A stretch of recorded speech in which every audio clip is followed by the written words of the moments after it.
చెప్పుకొచ్చున్నామనగా శ్రీరామచంద్రుని గురించి ఒక్క 10 నిమిషాలు మనం చెప్పుకుంటున్నాం. ఆ తర్వాత మరి మన తర్వాత ఉన్నటువంటి కళాకారులందరూ కూడా చెబుతున్నారు కాబట్టి మరి మైరావణు యొక్క చరిత్రగా చెబుతున్నాము. మరి అందరూ కూడా భక్తి శ్రద్ధతో విని ఆ స్వామి వారి కరుణా కటాక్షములు వెలవెల ఉండాలని కోరుకుంటూ చూడండి. ఈ కథకు మొదటిగా తెమ్ము ఏమనగా అయోధ్య నగరమును పరిపాలిస్తున్నటువంటి వాడు దశరథ మహారాజు. ఆ రాజుకు 3 భార్యలు, కౌసల్య, సుమిత్ర, కైకేయి. వారికి ఆ యొక్క వరముల చేత రామ, లక్ష్మణ, భరత, శత్రుఘ్నులు 4 కుమారులు జన్మించి ఉన్నారు. వారందరికి కూడా వివాహమయ్యాక 14 ఏళ్లు వనవాసం వెళ్ళి ఉన్నారు. ఈ 14 ఏళ్లు వనవాసం అయిపోయాక మరి 14 ఏళ్ల వనవాసపు కాలంలో ఆ లంకాధిపతి లంకేశ్వరుడు రావణుడు మరి సీతాదేవిని చెరబట్టు తీసుకువెళ్లారు. ఇక రామ, లక్ష్మణులు సీతాదేవి కోసం వెతుకుతూ ఆంజనేయ స్వామిని కలుసుకొని సుగ్రీవుని యొక్క స్నేహము చేత వాలిని వధించి సర్వ వానర సైన్యముతో లంకా నగరం ముట్టడించి మహారాక్షసాది వీరులందరినీ కూడా వధించి చివరకు లంకేశ్వరుడు అయినటువంటి రావణుడు మాత్రమే మిగిలి ఉన్నాడు.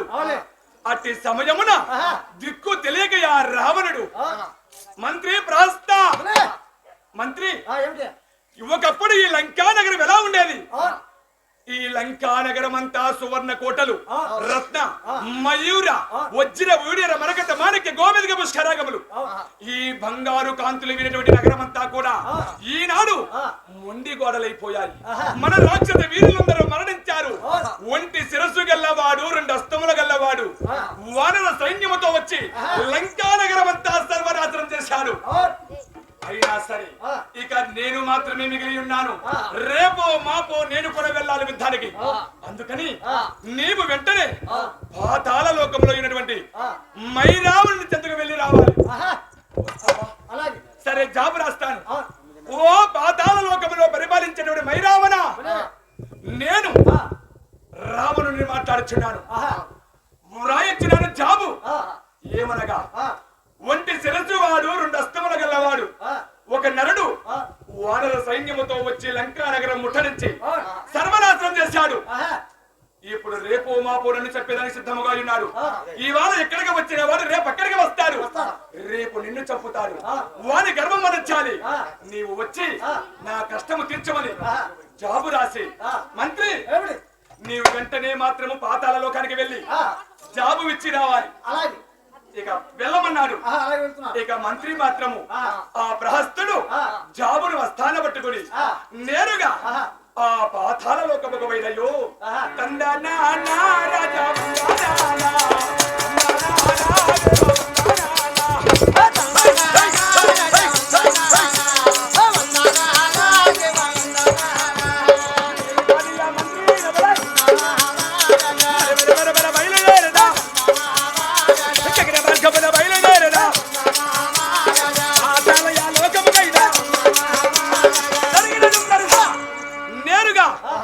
పాతాళ లోకము చేరుకొని ఓ మైరావణ మహారాజా వందనము వందనమన్నాడు.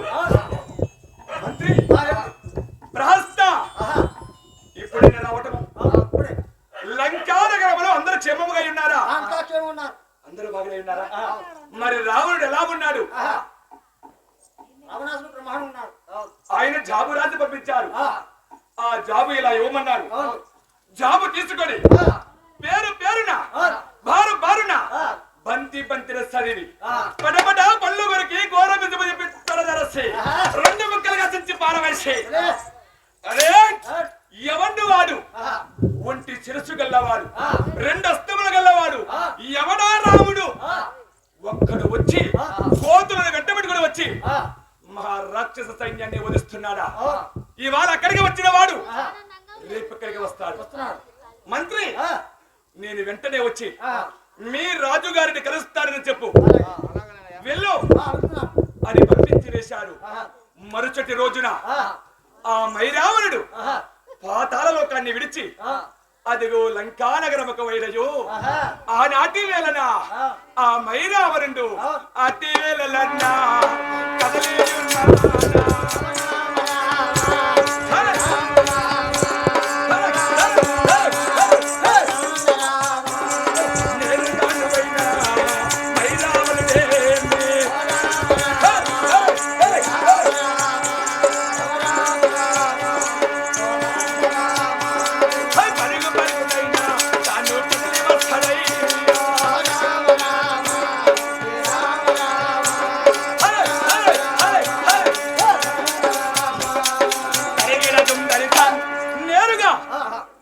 పాతాళ లోకం నుంచి బయలుదేరి లంకానగరము చేరుకున్నాడు. చుట్టూరు సముద్రము మధ్యలో లంకానగరము. లంకానగరము చేరుకొని సోదర రావణ కుశలమేనా? క్షేమముగానే ఉన్నావు. నీవు రాచినటువంటి జాబు చదువుకున్నాను, అర్థమైంది. ఎవడు వాడు రాముడు, ఎవడా రాముడు? ఈవేళ లంకానగరానికి వచ్చిన వాడు రేపు నా పాతాళ లోకానికి కూడా వస్తాడు. అందుకని ఒకటే చెబుతున్నాను, 3 రోజుల లోపల రామ లక్ష్మణుల బంధించి ప్రాణములతో పట్టుకొని పోయి కాళీకాంబకు బలి ఇవ్వకపోతే నా పేరు మైరావణుడే కాదు. ఇదే నేను నీకు ఇస్తున్న మాట. అభయమిచ్చాను. నీవు నిశ్చింతగా ఉండుము. మరి నేను సెలవ పోయి వస్తాను అని ఆ మైరావణుడు పాతాళ లోకము చేరుకొని, అరే మంత్రులారా, అరే సామంత్రులారా, భటులారా, సైనికులారా, ఇలా రండి. అరే నేను లంకానగరం వెళ్ళి వచ్చాను. రావణుడికి మాట ఇచ్చి వచ్చాను. ఏమని? 3 రోజుల లోపల రామ లక్ష్మణుల పట్టి బంధించి కాళీకాంబకు బలిస్తారని మాట ఇచ్చాను. అటువంటి వారిని ప్రాణములతో పట్టు తెచ్చే వీరులు మనలో ఎవరైనా ఉన్నారా? ఎవరైనా ఉన్నారా అనగానే ఉన్నారు ఇద్దరు, సూదిముఖుడు గట్టికుడు. వారిద్దరు మహావీరులు. వారైతే ఖచ్చితముగా ఆ రామ లక్ష్మణుల ప్రాణములతో తీసుకురాగలరు. సరేనా? పిలిపించండి వారిని. అరే సూదిముఖ, అరే గట్టిగా ఇలా రండి. నేను చెప్పేది ఏమిటనగా, నేను రావణ బ్రహ్మకు మాట ఇచ్చి వచ్చాను. రామ లక్ష్మణుల ప్రాణములతో పట్టి తెచ్చి కాళీకాంబకు బలిస్తానని. అందుకని మీరిద్దరు వెంటనే వెళ్ళి ఆ రామ లక్ష్మణుల పట్టి తేవాలి. మీ వల్ల అవుతుందా? అవుతుందా? ఖచ్చితంగా తెస్తాం. ఎందుకని? నీ ఆశీర్వాదం మాపై ఉన్నట్టయితే నీవు మాకు ఆ విధంగా మాత్రం మీరు పంపిస్తే అదో మా అన్న సూదిముఖుడు మాత్రం ఖచ్చితంగా కార్యం వారు కూడా ఖచ్చితంగా విజయ పతాకం ఎగరేసి జై వైరావణ అంటూ తీసుకొని వస్తాను. ఇద్దరు వెళ్ళి తీసుకుని వస్తాము.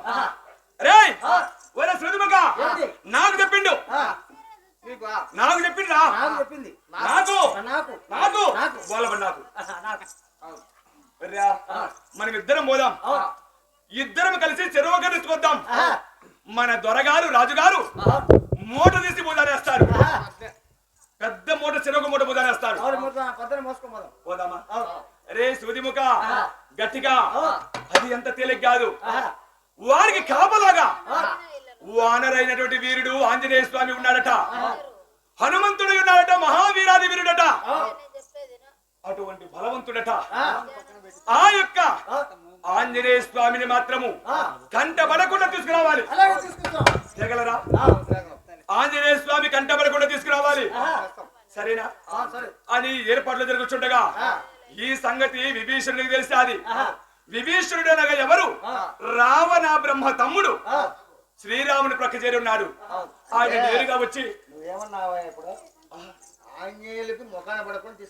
కంట పడకుండా తీసుకురావాలి. అబ్బో, వాడంతా వాడి శక్తంతా వాడి బలమంతా వాడి పౌరుషమంతా. వాడు చుట్టమూతి వాడు, పంగనామల వాడు, ఒళ్ళంతా బొచ్చువాడు, టింగు టింగు తోకవాడు. అవును, వాడు నన్ను తీస్తారా? మా పేరేమిటో తెలుసు కదా, నేను సూదిముఖుణ్ణి. నేను సూదిముఖుడు అంటే సూదితో పుడుచుకుని ఎత్తుకొని వచ్చేవాడిని. ఈయన పేరు గట్టికుడు. మేమిద్దరు వెళ్తే కొండల పిండి కావాలి, సముద్రంలో పొంగి రావాలి, భూమి ప్రద్దలు కావాలి. అటువంటిది వాడంతా ఒక కోతి. తోగగలిగినోడి ఆ కోతిని తోగబెట్టుకుని గరగరగర తిప్పి వాడితే అట్టై రొట్టై మట్టై అతల వితల పదలు అంతే. మా సంగతి నీకు తెలియదేమో. మా సంగతి పోయి ఆళ్ళగడ్డ సంతలకు చెప్తారు. మేమేమిటో మా బలమేమిటో. ఇద్దరము 1.5 మగోళ్ళం. ఇద్దరం చచ్చిన 99 మందిని కూలి చేసి నీ మగాడు లెక్కలు అక్కడ కూలి చేసిన చూడు. చిత్తూరు సంతలో ఉల్లి పుట్టి రొమ్ముదలు కూడా ప్రైజ్ చేసిన నేను గాని పోతుంటే బజారున్నే దిబ్బల్లో గుడ్డ పేలికలు కబర్లు లొడలొడ లొడలొడ లొడలొడ అంటాయి. కాదు గాలికని నాయకుడు నేను అన్నానా నాయకుడు నేను ముందు పోతుంటే వెనక గాలి వస్తాది వెనకండి ఆ కాగితాలు కవర్లని గలగలా గలగల ఊగుతాయి నీయటు కాదులే సరేరా ఇద్దరం పోదాం వెళ్ళమ్మా ఇడుసో అతనే అట్టై రొట్టె తగిలితే తుంటలై పోవాలి అతనే ఇడుసో అని ఆ